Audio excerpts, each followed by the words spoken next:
সেই দ্বীপে গিয়ে রূপালি আপেল আনবই। এরপর ছুটকিকে পিঠে নিয়ে জলপরি চলতে শুরু করে।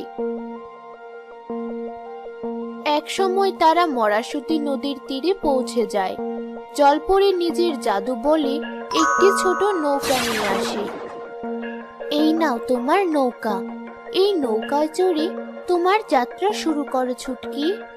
আর এই নাও জাদুর তরবারি, এই তরবারির সাহায্যে তুমি নদীর ভয়ঙ্কর প্রাণীদের হাত থেকে নিজেকে রক্ষা করতে পারবে। তোমাকে অনেক ধন্যবাদ জলপরি, আমাকে সাহায্য করবার জন্য।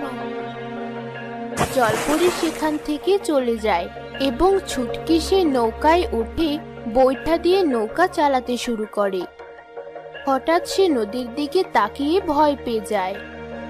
এত প্রাণীর মৃতদেহ, সব